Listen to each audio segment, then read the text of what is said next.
एक जंगल में एक उल्लू, एक नेवला, एक चूहा और एक बिल्ली रहते थे। वो एक दूसरे के जानी दुश्मन थे और एक दूसरे से बचकर रहते थे। एक दिन उस जंगल में एक शिकारी आया। उसने जानवरों को पकड़ने के लिए उसी पेड़ के नीचे जाल बिछा दिया। बिल्ली पेड़ के ऊपर बैठी थी। जैसे ही वो चूहे को पकड़ने के लिए पेड़ से नीचे उतरती है, वो जाल में फंस जाती है। थोड़ी देर बाद वहाँ पर चूहा आ जाता है। वो बिल्ली को जाल में फंसे हुए देखकर बहुत ज्यादा हंसने लगता है और बिल्ली से कहता है कि तुम मुझे खाने आ रही थी ना, फंस गई ना जाल में। चूहे की हंसी देखकर नेवला और उल्लू भी नीचे आ गए। अब जैसे ही चूहा नेवला और उल्लू को देखता है, वो बिल्ली से कहने लगता है, तुम जिस जाल में फंसी हुई हो, मैं उसी में छुपने जा रहा हूँ। तुम मुझे खाना मत, उसके बाद में मैं तुम्हारे इस जाल को काट दूंगा और तुम भी आजाद हो जाओगे। दोस्तों, आगे की बात जानने से पहले अगर आप हमारी वीडियो को इंडिया से देख रहे हैं तो हमारी वीडियो को लाइक और चैनल को सब्सक्राइब करें, और अगर किसी अलग कंट्री से देख रहे हैं तो कमेंट करके बताएं। दोस्तों, चूहे ने जैसा कहा था, बिल्ली ने सेम टू सेम वैसा ही किया और बाद में चूहे ने उसका जो जाल था उसको काट दिया और बिल्ली और चूहा दोनों आजाद हो गए। और चूहा जैसे ही बाहर निकला, झट से अपने बिल के अंदर घुस जाता है। अब उन दोनों में काफी अच्छी दोस्ती हो जाती है और वे दोनों लोग साथ में खेलने लगते हैं।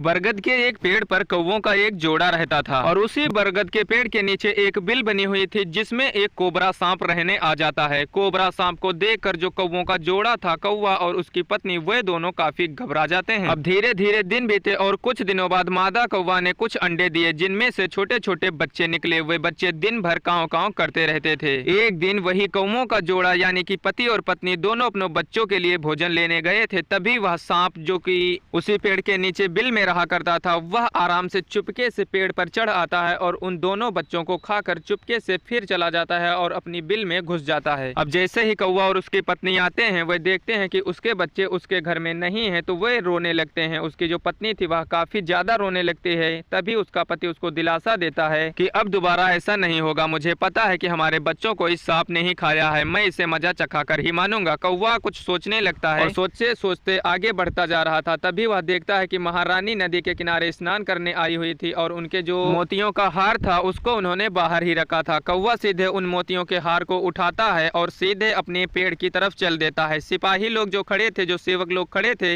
वे उसका पीछा करते हैं और सीधे उसी के पास पहुंच जाते हैं जहां पर वह बिल बना हुआ था। कौवा उस बेशकीमती हार को उसी बिल में डाल देता है। जो सिपाही थे, जो सेवक थे, वे उसको निकालने की काफी कोशिश करते हैं परंतु नहीं निकाल पाते हैं। तब वे उस बिल को ही तोड़ देते हैं। अब जैसे ही वे बिल को तोड़ते हैं, उसमें से कोबरा सांप बाहर निकलता है और काफी डर जाता है क्योंकि उस सेवकों के हाथ में बड़े बड़े औजार थे, बड़े बड़ी लाठियां थी, जिनको देखकर काफी ज्यादा डर जाता है और वहां से इतनी तेज भागता है कि वहां दोबारा आने की तो बात छोड़ो, वह दोबारा पीछे मुड़कर भी नहीं देखता है। और इस प्रकार कौवा जो था वह वहां से उसको हमेशा के लिए भगा देता है। इसीलिए कहा गया है कि अगर अच्छी बुद्धि है, अच्छा दिमाग है, तो कोई भी समस्या आराम से हल की जा सकती है। कौवा ने अपनी बुद्धिमानी से उस सांप को वहां से भगा दिया।